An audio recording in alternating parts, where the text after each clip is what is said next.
Magnesium ചൂടുള്ള ജലവുമായി പ്രവർത്തിക്കുമ്പോഴും ഇരുമ്പ് നീരാവിയുമായി പ്രവർത്തിക്കുമ്പോഴും പുറത്തുവിടുന്ന വാതകമാണ് ഹൈഡ്രജൻ. മഗ്നീഷ്യം ചൂടുള്ള ജലവുമായി പ്രവർത്തിക്കുമ്പോൾ എന്ത് ഹൈഡ്രജൻ പുറത്തുവിടുന്നു. മഗ്നീഷ്യം ചൂടുള്ള ജലവുമായി പ്രവർത്തിക്കുമ്പോൾ ഹൈഡ്രജൻ പുറത്തുവിടുന്നു. അതിൽ ഇരുമ്പ് നീരാവിയുമായിട്ട് പ്രവർത്തിക്കുമ്പോഴും ഹൈഡ്രജൻ പുറപ്പെടുവിക്കുന്നു.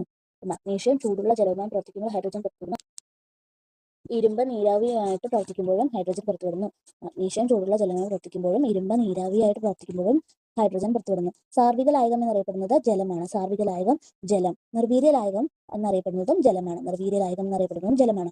ജലത്തിന്റെ താൽക്കാലിക കാഠിന്യത്തിന് കാരണം കാൽസ്യത്തിന്റെയും മഗ്നീഷ്യത്തിന്റെയും ബൈകാർബണേറ്റുകളാണ്. ജലത്തിന്റെ താൽക്കാലിക കാഠിന്യത്തിന് കാരണം കാൽസ്യത്തിന്റെയും മഗ്നീഷ്യത്തിന്റെയും ബൈകാർബണേറ്റുകൾ. ജലത്തിന്റെ താൽക്കാലിക കാഠിന്യത്തിന് കാരണം കാൽസ്യത്തിന്റെയും മഗ്നീഷ്യത്തിന്റെയും ബൈകാർബണേറ്റുകൾ. ജലത്തിന്റെ താൽക്കാലിക കാഠിന്യത്തിന് കാരണം കാൽസ്യത്തിന്റെയും മഗ്നീഷ്യത്തിന്റെയും ബൈകാർബണേറ്റുകൾ. താൽക്കാലിക കാഠിന്യം നമുക്ക് തിളപ്പിച്ച് നീക്കം ചെയ്യാൻ കഴിയും. കാൽസ്യത്തിന്റെയും മഗ്നീഷ്യത്തിന്റെയും ബൈകാർബണേറ്റുകളാണ് താൽക്കാലിക കാഠിന്യത്തിന് കാരണം.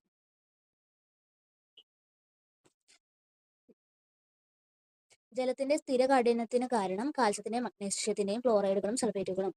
ജലത്തിന്റെ സ്ഥിര കാഠിന്യത്തിന് കാരണം കാൽസ്യത്തിന്റെയും മഗ്നീഷ്യത്തിന്റെയും ക്ലോറൈഡുകളും സൾഫേറ്റുകളും.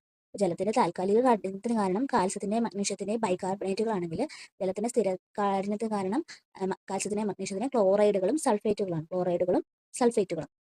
ഖനജലം അറിയപ്പെടുന്ന ഡ്യൂട്ടീരിയം ഓക്സൈഡ് ആണ്. ഖനജലം എന്താണ്? Deuterium oxide.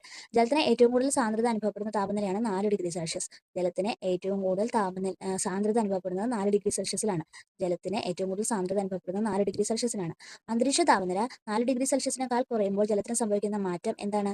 അന്തരീക്ഷനില 4 ഡിഗ്രി സെൽഷ്യസിനേക്കാൾ കുറയുമ്പോൾ ജലത്തിന്റെ സാന്ദ്രത കുറയും, വ്യാപ്തം കൂടുകയും ചെയ്യുന്നു. അപ്പോൾ സാന്ദ്രതയും വ്യാപ്തം തമ്മിൽ ഇൻസുലേഷനാണ്. അപ്പോൾ അന്തരീക്ഷത്തിന്റെ താപനില 4 ഡിഗ്രി സെൽഷ്യസിനേക്കാൾ കുറയുമ്പോൾ ജലത്തിന്റെ സാന്ദ്രത കുറയുകയും വ്യാപ്തം കൂടുകയും ചെയ്യുന്നു. ഖനജലം ഡ്യൂട്ടീരിയം ഓക്സൈഡ് ആണ്.